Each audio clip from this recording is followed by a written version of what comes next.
50 Cent is often labeled as the biggest bully in hip-hop. Because here's a guy who starts beef and pretends that he is the bully. Okay, and what was your first impression of him? Bully. Whether it's from beefing his enemies, friends, or even family, Fifth, you love yourself? I used to even being accused of destroying New York City hip-hop. Don't blame me for New York City hip-hop. hip-hop. He was the program director. He did not play that music.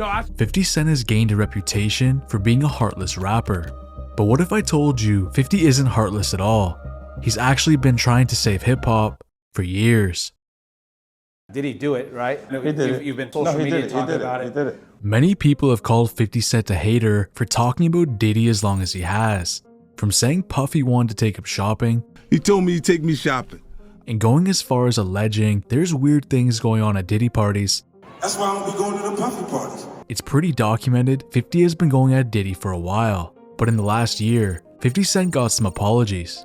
Diddy was arrested for trafficking, racketeering, transportation to engage in prostitution, all a day after he was arrested at a Manhattan hotel in late 2024. He also had footage leaked of him assaulting his ex-girlfriend Cassie. Not to mention, the feds even said they found a lot of baby oil after they raided Diddy's home. Now, while Diddy has beaten some of these charges, he currently is awaiting sentencing for the rest. So it's pretty safe to say many people have circled back to 50's comments throughout the years. What does it feel like all these years, you being the only one calling this out? I look like I've been the crazy guy for a long They time. said you're a hater. They said You're a you're crazy. hater. You do this, yeah. And now everybody's complaining. My ass is hurting. And as you can imagine, 50 didn't just have a field day regarding this news, he had a field year, posting so many times about this situation we've all lost count. But in those posts, he's done more than just troll Diddy. 50 also tried to bring in another longtime frenemy of his in Jay Z. Now you might be thinking, why is 50 asking about Jay Z? 50 Cent has publicly questioned Jay Z's continued friendship with Diddy throughout this entire saga. He shared images of the two on Instagram with the caption, "Friends till the end, Jay you still there?" And another post saying, "Jay in hibernation, he ain't coming outside till this stuff with Puff blow over. No brunch, no lunch, no dinner. LOL, I'm all you got, I'm outside." These posts and other ones just like it are seen as 50 directly challenging Jay Z's decision to stay silent about Diddy despite how serious all of these accusations are. Proximity to Diddy. You don't think he knew anything? He's seemingly around Diddy. I don't know. That was a real suburb question. Do you think he knew all of that was going on? No matter how you answer that, you snitching. But when we look at it, Diddy isn't the only one 50 has been warning hip-hop about for all this time. He's been doing it for Jay Z as well, although it's not necessarily in the way you might think. Yeah, he's brought up Diddy at the Rock Nation parties and Jay's silence around all of the allegations, but it's a lot more than just that. 50 has tried to warn people about who Jay Z is as a person, how he handles his business, and what he does behind the scenes. This be super quiet doing some real grimy shit like this. Looking and see if anybody noticed the grimy shit I just did. Even if you're someone that isn't business-minded, you can imagine is very competitive. And 50, he knows that all too well. He's told people countless times that Jay will do whatever it takes to win, even if it means those around him lose. As early as 2009, 50 said this about Jay. He has a king complex. He thinks he's Jesus, you know what I mean? This Jehovah stuff. But that wasn't the only thing 50 said. He talked about Jay Z and how he treats those on his record label, Rockefeller. I think Jay was saying, "Rock La Familia, we family, it's the Rockefeller gang," and then using traditional business tactics. He didn't have their interests in mind. He was just doing what he had to do for himself. Now you might be thinking, was 50 just jealous of Jay's success? Jay Z showed early signs of being a ruthless businessman when he sold Rockefeller in 2004 without fully informing his partner Dame Dash. While co-founders Dame and Biggs got equal shares of the sale, they didn't get an equal share of power. Jay secretly made a $30 million side deal to become Def Jam president and reclaim almost all of his masters with that exact same sale. After the split, Dame decided to launch his own label, Dame Dash Music Group, which sadly folded in just 2 years. Dame wasn't in a good spot, so to recoup money and try to cut ties with Jay almost entirely, he sold his Rocawear stake, the Rockefeller clothing brand, for $22 million. Awesome news for Dame, right? Well, sort of.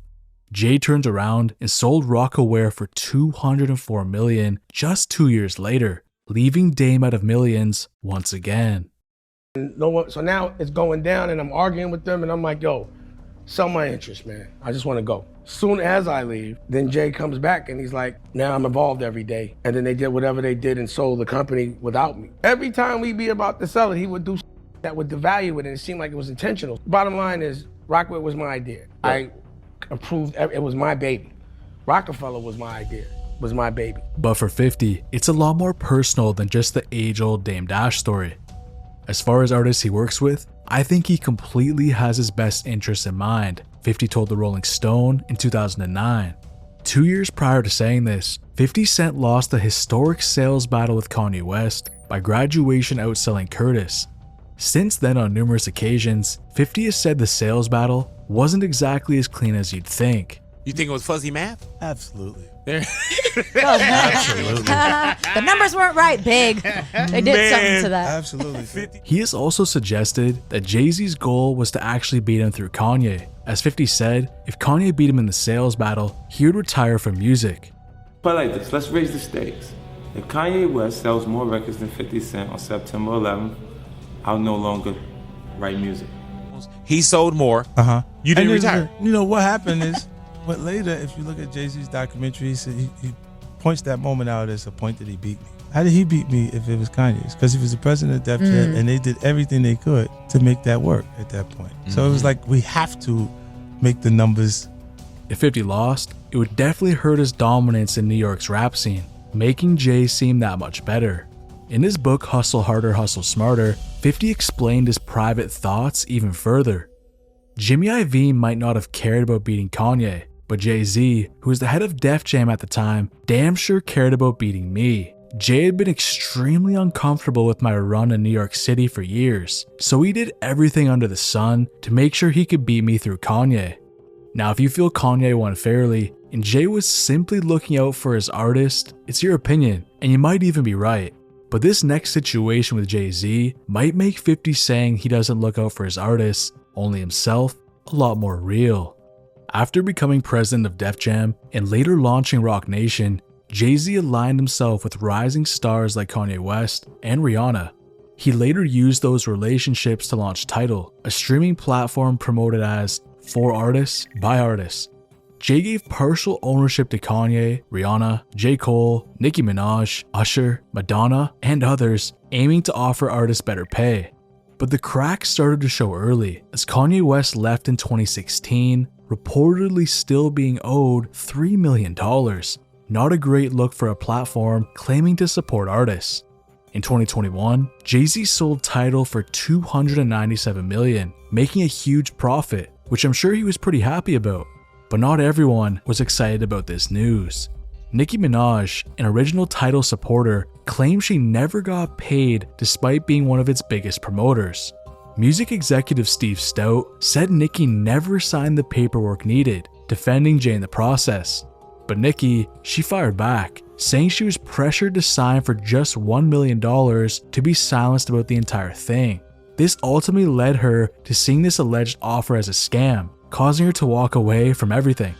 In the end, Nicki probably wishes she took 50's public warning that Jay doesn't care about his artists, only himself. But believe it or not, this still isn't the last example that might support 50's claims of Jay being selfish. Good. And what do you think about Jay Z's deal with the NFL? What did you think about that when you heard about it? I think that was the timing was a little wild, but I mean that's a Roc Nation deal. You know, Jay he's gonna take the heat for it. In 2019, Jay Z shocked the world when he signed a partnership deal with the NFL, the same league that blackballed quarterback Colin Kaepernick for kneeling during the national anthem. What looked like a step forward for activism, many actually saw as a betrayal. Jay Z's company Roc Nation became the NFL's official partner for entertainment and social justice. Another great deal and payday for Jay. The deal included producing halftime shows and helping steer the league's Inspire Change campaign. But there was a problem. Colin Kaepernick was still unemployed. Despite being a serviceable QB to most, no team would sign him after he protested police brutality on the field. To many, Jay Z's deal looked like he was legitimizing the same league that blackballed Kaepernick without holding them accountable. Okay, I think we passed kneeling. I think it's time to go into actionable items. That quote sparked outrage. To critics, Jay wasn't moving past kneeling. He was moving past Colin. Colin's longtime partner, Nessa Diab, called the move disgusting and disappointing. Former 49ers safety Eric Reed said Jay Z was simply making a money move. He can't say he would kneel because the reason why Roger Goodell got him is to get these players off their knees. Snaked him, bro. I ain't even gonna lie, I've studied all these snake tactics by Jay Z. He's gotten so many billions by snaking. Many fans felt Jay Z traded activism for influence, helping the NFL clean up its image while Kaepernick never got justice. But in Jay's defense, the NFL arranged a private workout for Kaepernick in November of 2019, reportedly pushed by Jay himself behind the scenes. Although it didn't go as planned, Kaepernick changed the location last minute over concerns about transparency, highlighting that it was closed to the media, which could potentially give the NFL the ability to control the narrative of how the whole tryout went. Very few scouts showed up to the new location, and the NFL said he blew his chance. In the end, Kaepernick never played in the NFL again, and Jay Z continued his partnership with the league. A partnership that just so happened to lead to an alleged incident with 50 Cent nobody but 50 could have ever expected. Look, Jay Z and them was putting it together. So I think they still harbor some energy towards me. In 2022, it was rumored that Jay Z didn't want 50 Cent performing at the Super Bowl, probably due to their long-standing issues. But Eminem wouldn't perform unless 50 did. I hit the homie, the big homie Jay Z, right? And he said to me, the white guy called for 50 Cent. So I said, who's the white guy? Eminem called directly for 50. 50 didn't seem too surprised by this, because as we know, he's been saying Jay is competitive and solely business-minded since the 2000s. Jay Z told Dr. Dre or Eminem that he didn't want you to perform part of that Super Bowl they had a couple years ago. Why do you think that is? Well, I just threatened. Yeah, possibly. Not even threatened. You know, I think it's just when you take the competition from like our culture is competitive, man. It is, but I think when it goes past the music itself to blocking things in business, I don't understand that. Like right now, you're not even competing for a slot. You don't have a new song out that he want to be on the top 10 or top 5, and you still competing. It don't make sense. Like, what are we competing for? What's the goal? But once again, Jay allegedly did something similar with the halftime show just 2 years later. As we know, Nicki Minaj was upset with Jay Z over her fallout with Tidal, and her YMCMB crew, Lil Wayne and Drake, have also had tensions with Jay in the past or even at the moment. But in 2024, some fans felt Jay Z snubbed Lil Wayne by choosing Kendrick Lamar, Drake's biggest rival, to perform at the 2025 Super Bowl in Wayne's hometown in New Orleans. To many, it looked like a deliberate move against YMCMB, and Nicki, well, she didn't hold back her thoughts. Nicki Minaj jumped in today. She says denying a young black man what he rightfully put into this game for no other reason but your ego. Your hatred for Drake and Nicki got you punishing Wayne? Lil Wayne? The GOAT? Birdman also tweeted about the alleged snub, seemingly calling Jay Z soft, as well as some other things. And Lil Wayne, he was extremely upset by this. That hurt a lot. You know what I'm talking about, it hurt a whole lot. Although to many, Jay did nothing wrong. Kendrick had a career year and also deserved to perform. But if you ask YMCMB, they probably don't see it that way. And it could be another example of hip-hop not listening to 50 Cent's warning. Jay Z looks out for himself, and he always plays to win. But despite 50's attempts of trying to warn people about Diddy and Jay seemingly failing, he never stopped trying to save hip-hop. Although, it still wasn't enough to save some of these young artists' lives from being changed forever. Like 6ix9ine is not from the street. 6ix9ine took hip-hop by storm in 2018 with his music and social media antics. He was trending so much, it actually led to 50 not only learning who 6ix9ine was, but fully embracing and defending him from the haters. I'm telling you, the kids love the young boy. He's working on himself. We all have things we should work on. If you don't like the music, make something better. Until then, shut up. But with 50 being the smart guy he is, he saw the potential dark path 6ix9ine was going on. Tekashi was involved and backed by Treyway, aka the 9 Trey Bloods, and a lot of his music and social media antics were boosted by this affiliation. Nobody ever gonna take You don't think telling people to suck your online got anything to do with it too? Nah, I suck my every day. I don't think you should be bringing that kind of energy on yourself. But listen, I'm gangster. I know I'm gangster. And I know I tell everybody all the time, test my gangster, right? Oh God. Like he was going from set to set, right, big? Like with different packs of guys that are actively involved. And he realized they would go. Like if you say you're gonna give them the money, they're going. That was making him feel confident enough.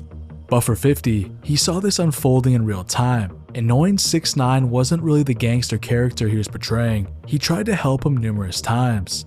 You know what I'm saying? And he wasn't being Tekashi 6ix9ine when he was around me, he was being Danny. Right. So he was going, so what I'm supposed to do? And I was helping him, trying to tell him what to do.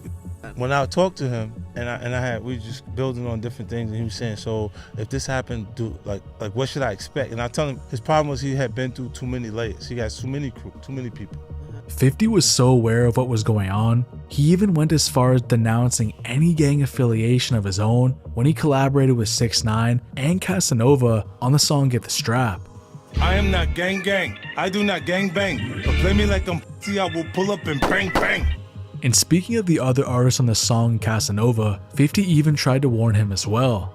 Like, I don't like gang stuff. I don't like gangs. I don't like conspiracy. I don't like the word Rico. Actually, I was telling Casanova, stay away from that. Stay away from that. But, you know, things still happen. But although 50 did his best to warn Tekashi, by the time he ended up listening, it was too late. On November 16th, 2018, Tekashi 6ix9ine announced that he was no longer associated with Treyway. Why did you fire everybody, 6ix9ine? Yeah, we seen the video yesterday. I fired everybody in my team. I got no manager, I got no booking agent, no PR, no public. I don't got nobody on my team. It's just me. Like, there's so much money out here to be stealing. Like, you know what I'm saying? Like, you gotta get out of here. We figured people were stealing. Yeah. Although only 2 days later, 6ix9ine's life would change forever. On November 18th, 2018, 6ix9ine, along with his former manager and 3 associates, were arrested. These arrests were part of a longer investigation by the FBI into a group of individuals linked to the 9 Trey gangsters. And when we look back to the song Get the Strap, 50's lyrics definitely hold a lot more meaning, as 6ix9ine, his entourage, and Casanova, who as we know 50 also tried to warn, were all arrested.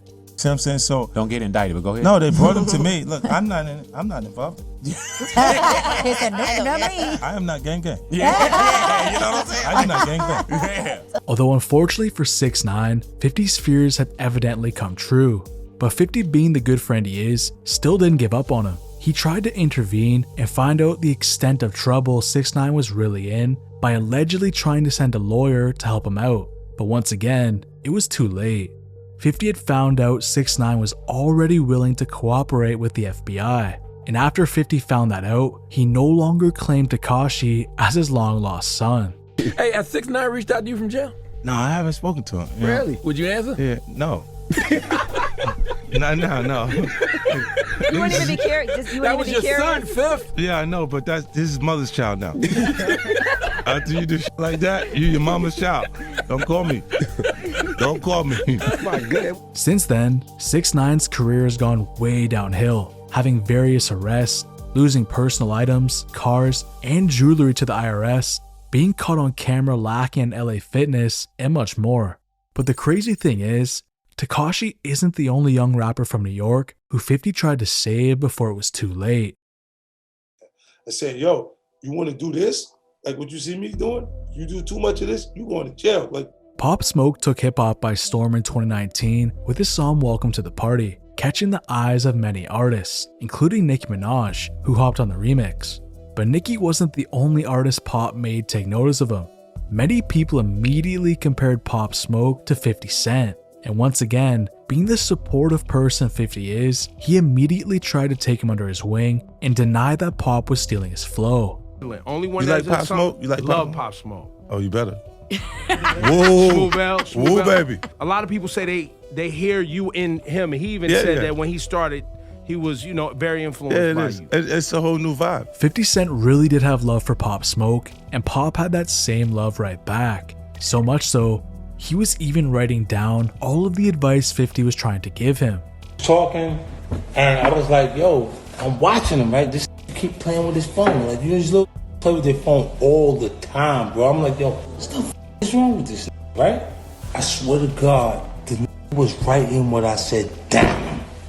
50 even said that Pop began listening to his advice and was really making an effort to clean up the crew around him. Like I told him, I go, yo, don't keep them around there like that, like with the hammers and stuff like that, because they be strapped up like crazy. I'm like, oh, easy. So you're advising? Do you advise them? No, I would tell him not to do that, because like he got that element is around, and I'm like, yo, just. I think he's trying. He listens. Like just the time I did speak to him, they made some changes. But unfortunately, tragedy still struck. Now at 11, we're following breaking news. A rap star on the rise killed during a violent home invasion in the Hollywood Hills this morning. On February 19th, 2020, in Los Angeles, California, Pop Smoke tragically passed away in a home invasion gone wrong.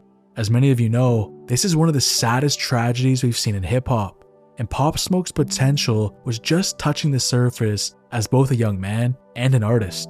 50 Cent was so moved by Pop Smoke, he ended up becoming an executive producer for his next album, Shoot for the Stars, Aim for the Moon, even going as far as convincing Pop's entire team to continue working on this new album. So he was like, what are you doing with the album? And I was like, man, I'm not thinking about that.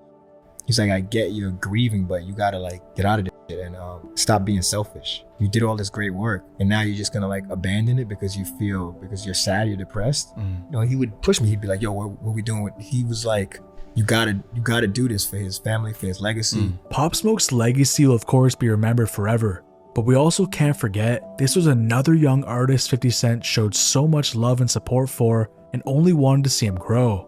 50 easily could have been like many others and not taken Pop Smoke's similar flow as homage, but biting his style and became defensive. But that's not who 50 is. He truly does care for people and hip-hop.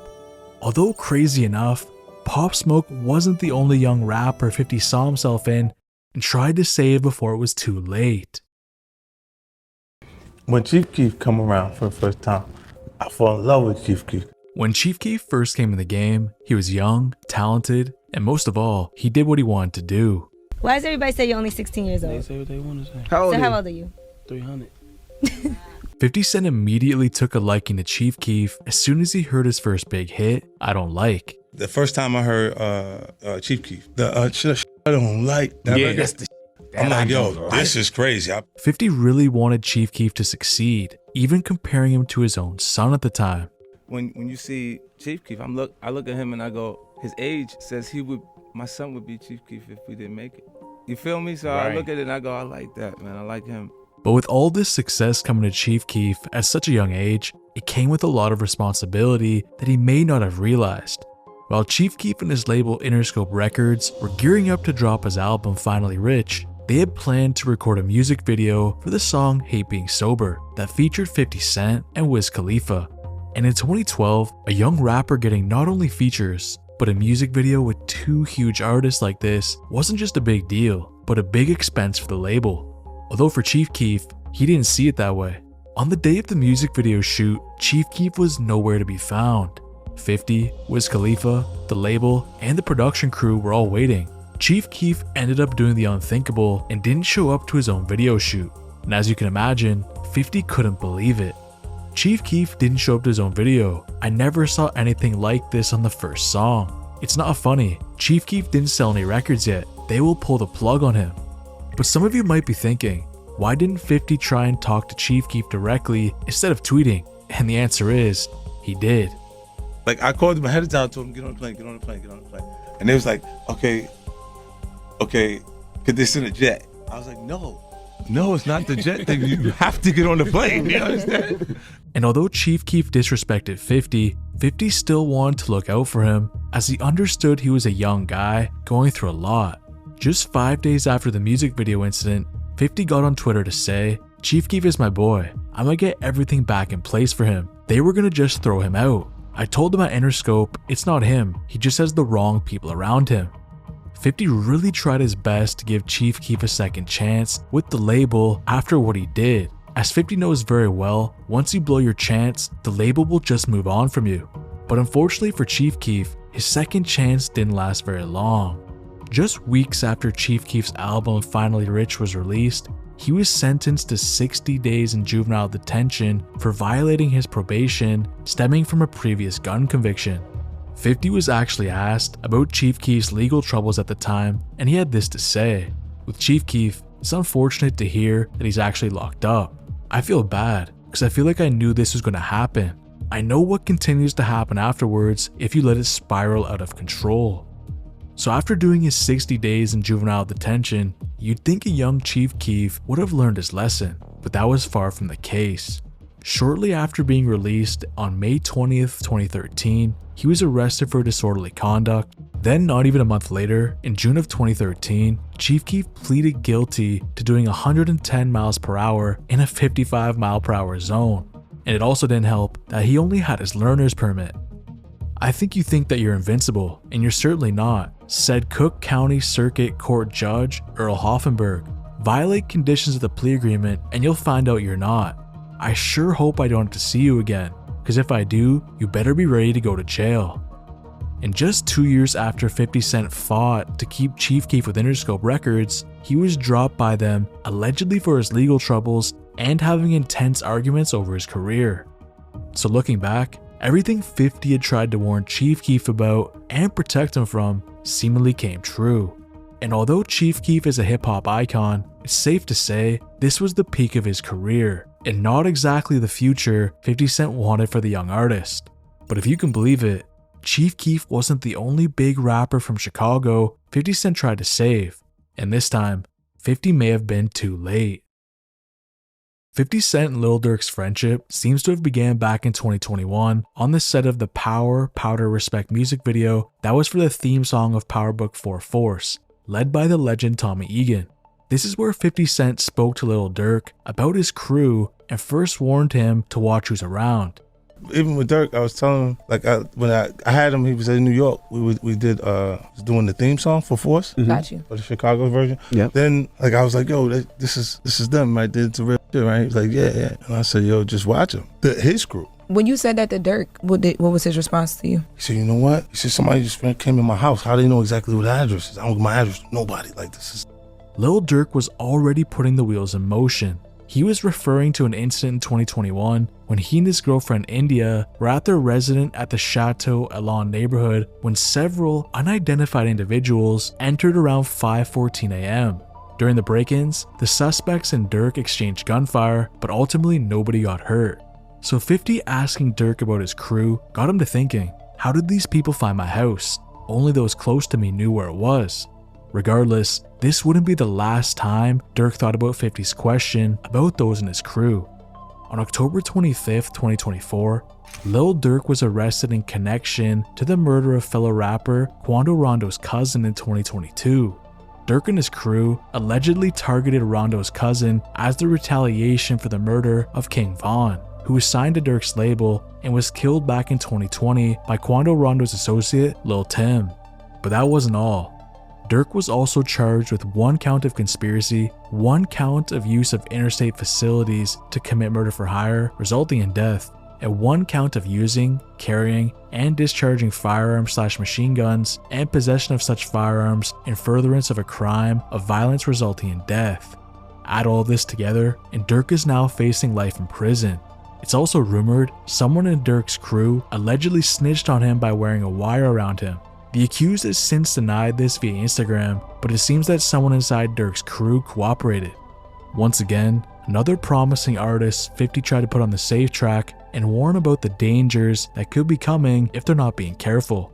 But even though Lil Durk's story is a cautionary tale, this next artist that didn't take 50's advice led him from making hit music and having $22 million to losing it all and spending years in prison.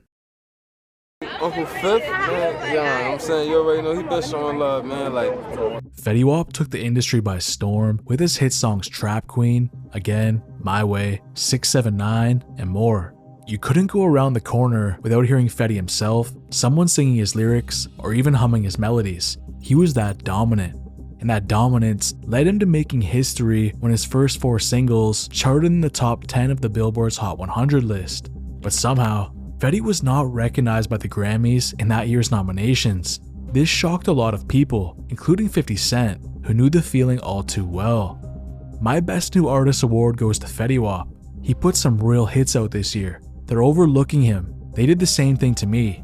Get Rich or Die Trying, 13 million copies sold. But not being nominated for the Grammys was only the beginning of Fetty's issues.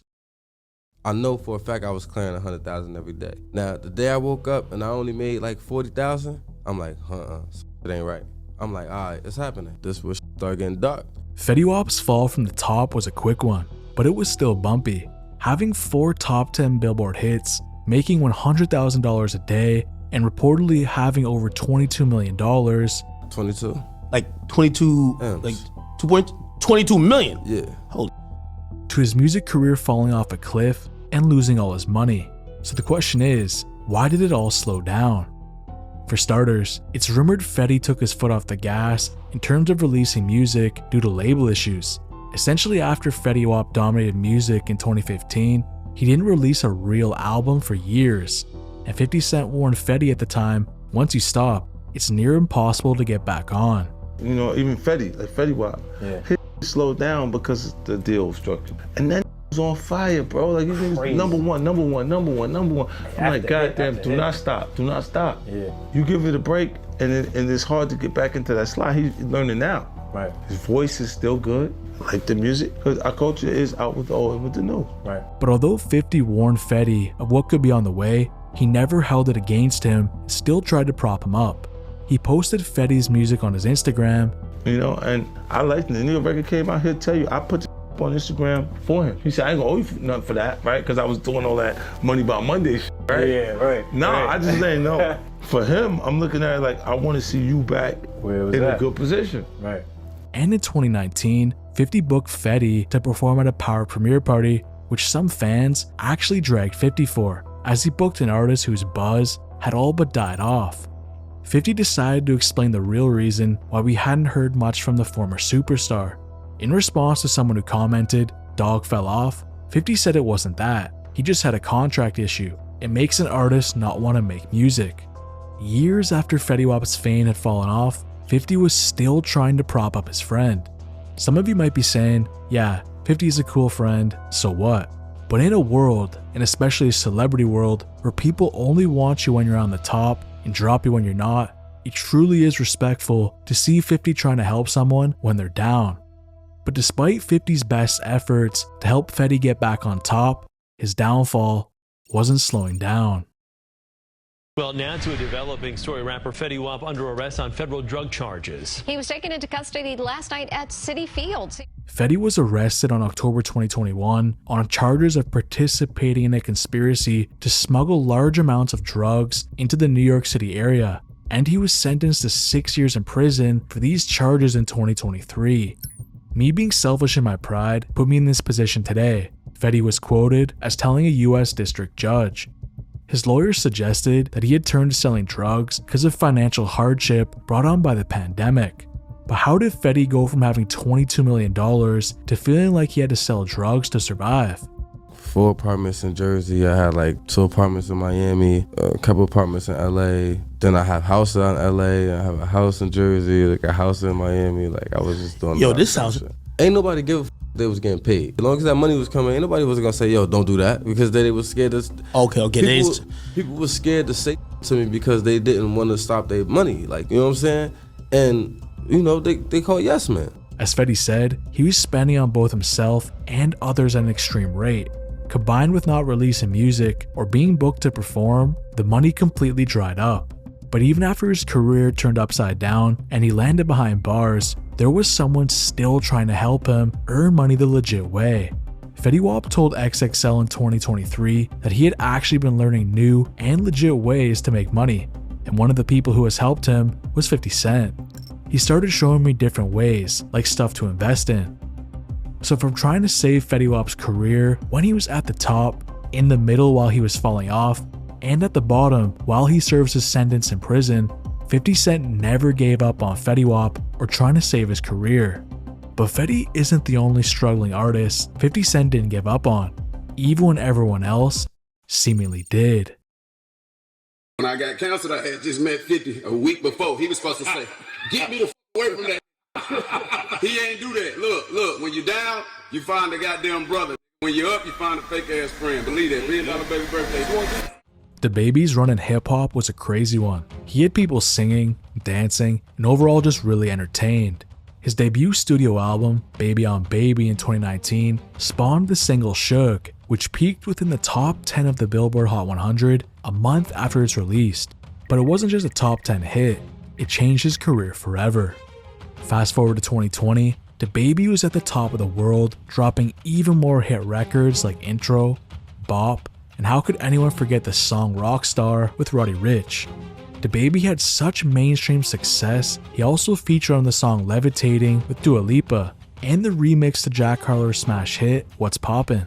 The sky seemed like the limit for DaBaby, but unfortunately for him, the sky came falling down. Now let's talk about DaBaby and his comments that he made at Rolling Loud. In July of 2021, DaBaby made the biggest mistake of his career. While performing at the Rolling Loud Festival in Miami Gardens, Florida, he said some things on stage that he would never recover from and were deemed extremely offensive to many. In the aftermath of this, DaBaby's scheduled appearance at Lollapalooza on August 1st, 2021 was cancelled. The fashion brand Boohoo Man ended its collaboration with him. The organizers of the Governor's Ball Festival announced he had been removed from the 2021 lineup, and he was also cut from Parkville Festival, Day in Vegas, Austin City Limits Festival, Music Midtown, the iHeartRadio Music Festival, and to top it all off, radio stations substituted a version of the Levitating remix of Dua Lipa to the original one without him on it, resulting in his credit being removed on the Billboard airplay charts. You know, how different would your life be if that moment hadn't happened? About 50, 60 million? Under. 100? For sure. That happened 2 years ago. It was, man, we got to go up. What? I promise you, but it's all good. After this, DaBaby what was many considered to be blackballed from music, and nobody wanted anything to do with him. Somebody, I don't know, I'm not blaming nobody. But if his music ain't done this, I don't give a nobody. It didn't go down, that's right. His videos still popping, somebody done something. But for DaBaby, there was one person who didn't run away after everything came crashing down. How's that relationship with you and Fifth? Because I feel like the OG advice is always needed. Yeah, 50-50, a real super genuine, one of the most genuine I done met in this, you know what I'm saying? Like he stopped in the middle of rehearsal, sat there and talked to me for like 2 hours when I met him. We ended up, you know what I mean? And just from that point on, you know what I mean? He really just took me under his wing. And the Rolling Loud shit that happened a week after that. Right. So he got every reason in the world to, man, I ain't with that. I just pumped into, whatever. He got to, I ain't, hell no. He could have ran away from you, but he ran towards He didn't have to run away. He had just met me, so all he had to do was just, just leave it where that was. I wasn't even in the, in the way, in no way, shape. He kept called you. He called me. He was the only one that called me. As DaBaby said, 50 Cent had nothing to gain from sticking with him, but he did anyways. 50 wanted to mentor DaBaby because he saw a young artist who made a mistake and had no guidance. I kind of see myself in these guys, bro. Like DaBaby and them, they've even made some of the mistakes I've made. And I'm going, I know why you made the mistake, bro. Like, what that thing was happening with DaBaby, there was no one there. He didn't even have the publicist in place. Although DaBaby hasn't fully recovered from that incident, he has since had a viral song with Shake Some in 2023. And even though his popularity has dwindled since his peak, 50 Cent continues to show love on his socials to promote DaBaby's work and to try and personally help him revive his career. I see that 50, what you have. Man, that's my goddamn, bro. I don't know what to call him, bro. Like my brother, and I don't play around with that brother word. Like, when we jumped on the car and shit, he like, we need to go out to Interscope and have a meeting. I want to go. Damn. I want to sit down and you identify all the departments, what all the departments do, so that way you can utilize them when it comes time for your releases and you're not just putting your music out. DaBaby is another example of 50 showing us he isn't just in it for himself, He truly wants to make others the best that they can be in hip hop. But although 50 wasn't able to help DaBaby before it was too late, the same can't be said for these next few artists. As 50 tried to help them so much, he may have hurt himself in the process. I don't care to do that. I think I'd like to forget the G-Unit. I'm done with carrying them around. My back hurts. 50 Cent's rap group G-Unit started as a street mixtape crew in Queens, New York during the early 2000s. The original members were 50 Cent, Lloyd Banks, and Tony Ayo. After 50 signed with Shady Aftermath, Eminem and Dr. Dre's label, he brought G-Unit into the mainstream, and doing that meant things were going to change. In 2003, while original member Tony Ayo was in prison, they had Nashville, Tennessee rapper Young Buck join the group. That same year, their debut album Beg for Mercy went multi-platinum, but after that was when things would change forever. 50 Cent and G-Unit signed The Game, a Compton rapper backed by Dr. Dre, to help give the West Coast some representation. But although G-Unit had a lot of talent, especially with Lloyd Banks, The Game felt completely different. As G-Unit and Dr. Dre began to help Game create his debut album, The Documentary, it included some classic songs 50 Cent either wrote or at least co-wrote in How We Do, Hate It or Love It, and a few more. It's even been said 50 Cent took those two classic songs off his album The Massacre and gave them to Game instead. And if that's true, The Game owes 50 Cent a lot, because his debut album was a huge success, selling over 5 million copies. But early on, 50 and Game's relationship wasn't spotless. Game was starting fires 50 had to put out for him, like when he was overseas touring and dissing Jay Z on stage. Some of y'all ready, some of y'all not. Jay Z. But with The Documentary being such a strong debut, many thought 50 and Game were going to be a legendary duo for years to come. But it didn't play out like that. Let me ask you a question, right? Do you feel when you see Game, do you say, yo, why are you talking about 50? You wouldn't even be here if it wasn't for him. 50 wanted The Game and the rest of G-Unit to succeed as much as possible. He took away time and resources from himself to help them succeed, all while he was the hottest rapper in the world. Many would say this wasn't smart of 50 because when you're hot, you should have tunnel vision on yourself as it won't last forever. But 50, he wanted everyone to succeed, and the only thing he wanted in return was loyalty. 50 Cent had many beefs at the time, including issues with Jadakiss, Fat Joe, Nas, and others. But The Game, he refused to take sides, saying he had no issues with those rappers and would still collaborate with them. But to 50, this changed everything, as loyalty meant so much to him. Just street culture in general, like if you befriend someone who's my enemy, you're my enemy too. Right. Not too long after, in February of 2005, 50 Cent fired The Game from G-Unit live on the radio, and a big reason was Game being disrespectful and disloyal. So where does he stand as far as G-Unit is concerned right now? Across the street or around the corner. He's not in my camp. Not at all? No way. Okay. Not after being that disrespectful. When me and Fifth, we never talked about his beats and who we didn't like. And he never gave us the G-Unit handbook and said, because then I would have had a real conversation like, yo, Fifth, what do I, Jada just picked me up. Right. Then he would have said, fuck him. I wouldn't have said, fuck him, but I would have fell back from him if this is the team I'm riding with. So I told Flex, I don't know what 50 on. I don't know what he on. But I love Nas, and Kiss just picked me up. And Joe, that's my man. 50 heard that where he was at, he ain't like that. So the next thing I get, I'm kicked out the group. Well, guess what? You don't kick me out of group. I'm the G and G unit. 50 Cent and The Game go on to beef for years, with things getting serious on both sides. It's a whole video in itself. 50 wanted nothing but success for The Game, and he played a huge part in bringing hip-hop such an incredible talent. But in the end, The Game didn't want to be part of a team. He wanted to do it on his own. I definitely wanted to just be a solo artist and Fast forward 2 decades later, while The Game had a great career, he never came close to repeating his success that he had with 50 after going to do his own thing. But the craziest part about G-Unit is that The Game isn't the only artist that disappointed 50, and depending on who you ask, this next artist may have hurt 50 the most.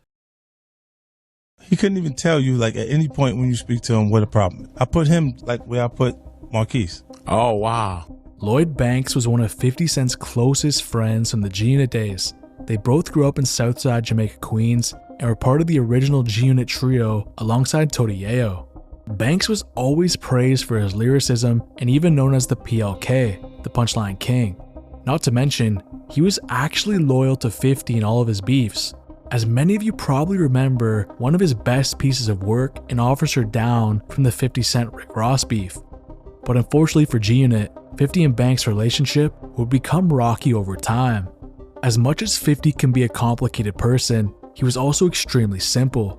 If you work with him, he wants you to work hard and be loyal, no exceptions.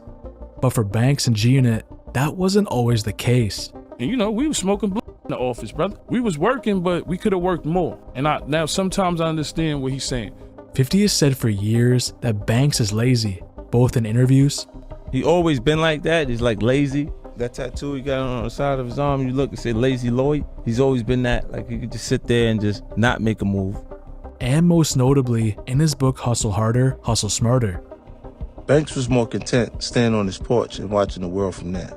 Banks wanted things to come to him, as opposed to going out and getting them for himself. That's not me trying to assassinate his character. The guy has Lazy Lloyd tattooed on his arm. He literally wears his laziness on his sleeve. 50 Cent hated the fact that Banks had so much talent and was given so much opportunity, but wasted it by not going for it.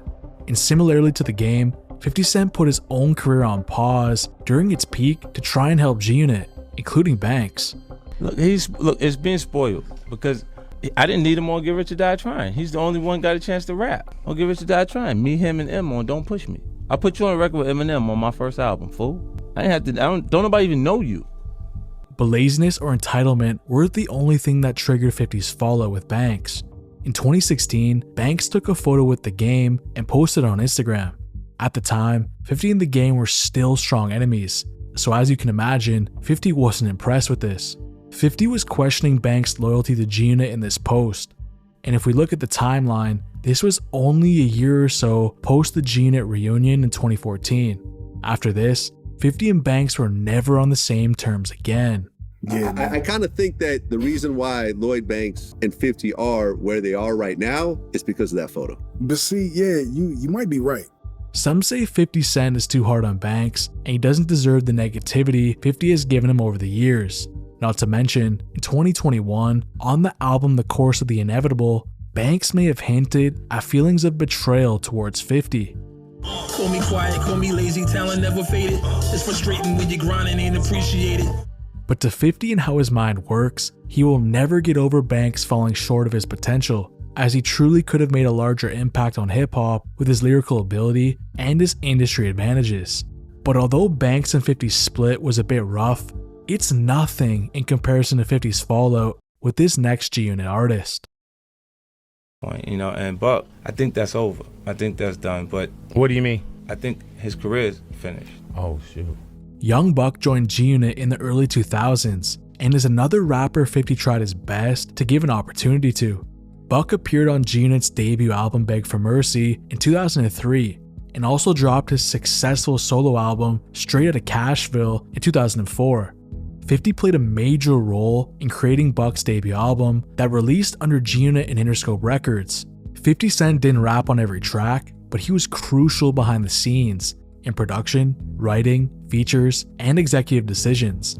Buck had the hottest rapper in the world helping his every move and was poised to make his mark on the rap game. But that's not exactly how it played out. Like The Game, 50 felt Buck was disloyal. Our first falling out was kind of based on the fact of he felt I was being cool with that he had issues with. And like Banks, 50 felt Buck was lazy, didn't appreciate what he did for him, and certainly didn't work as hard as he could have. But where things really took off was when Buck had financial issues. According to 50 Cent and Tony Yayo, Buck mismanaged money. He owed royalties and begged for help multiple times. You know, like, I'm gonna say it, Buck. Like, Buck will go on tour, you know what I'm saying? We wasn't familiar with money, how to save money. You know, like, you go on tour, you'll spend $250, right? And then later on, you have that grace period because you're in another tax bracket, right? So you gotta pay that, maybe a year and a half, maybe 2 years later, that money might not be there. Yo, Fifth, can I borrow $250? I got a tax problem. But how many times you think a person gonna do that for you, bro. He done bought some cars. The living room is all white. Bed got the I got the regular bed. He got the bed with the TV coming out. He just bought a new chain. Right. He chilling with BMF. Oh my God.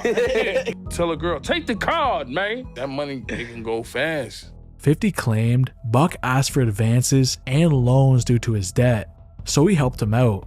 But it didn't matter. Buck kept falling behind. 50 became frustrated with this because Buck was playing the victim publicly while privately asking for financial help. In 2008, Young Buck did interviews claiming he felt excluded from G-Unit decisions and that he wasn't being given any royalty checks. 50 felt betrayed, especially since he had given Buck money behind the scenes and Buck wasn't taking his time seriously as he missed recording sessions. Shortly after, Young Buck was officially kicked out of G-Unit. Buck, for me, removing him from the group is healthier for the group. But to get back at him, 50 Cent leaked a phone call where Buck was crying, apologizing, and begging to return. You lost out here, man. You understand? I know I owe you money. You understand? Yeah, you're gonna be alright, man. You hear me? I'm wrong. Just get confused. 50 continues to troll Buck to this day over various things going on in his life, and it doesn't seem that they will ever have a good relationship again. Some will say 50 is going too far, and that's subject to opinion. But in the end, Buck is the third example from G-Unit of 50 Cent giving it his all to help them reach their potential, yet falling short due to laziness or ego. Although, when we look back on 50 Cent trying to save hip-hop, some of you will probably say that 50 had his fair share in also trying to destroy it. And while he has definitely shown he isn't afraid of beefing or holding on to grudges for decades, he's also shown us that he has tried to help hip-hop for the better time and time again, and that's something nobody can take away from him.